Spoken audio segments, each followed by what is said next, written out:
3 countries, that is how many Israel has already struck in 2026.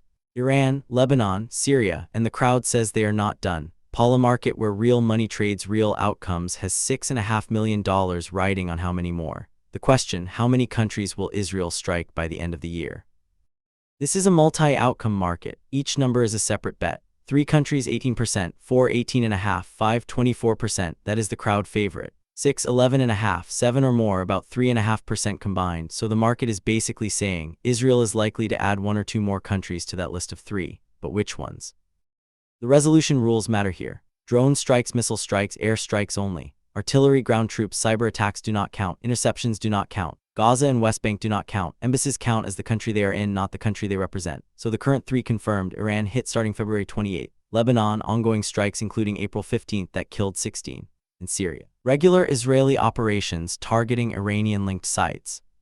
Here is where it gets wild. Yemen. The Houthis have been launching missiles at Israel since the Iran war began. Israel has not struck back into Yemen yet, but if they do, that is country number 4, and Yemen says they will escalate if the US resumes attacks on Iran.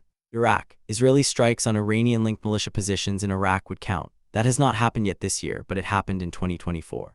Those are the 2 closest candidates to push the number to 4 or 5. But the bear case is real too. The US brokered a ceasefire with Iran on April 7. Trump sent naval forces to blockade Hormuz, which could escalate or freeze the conflict. And every month Israel does not add a new country, the probability of staying at 3 goes up.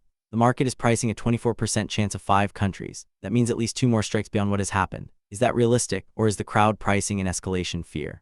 Historically, when Israel operates in multiple theaters simultaneously, they average 3 to 4 active fronts per year.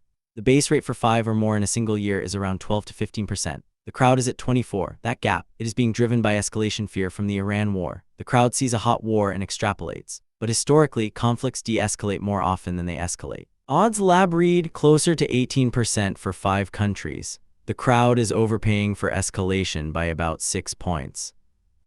5 countries or more is the bet the crowd loves. History says maybe not. This resolves December 31st. Follow OddsLab to see who was right. Peace out.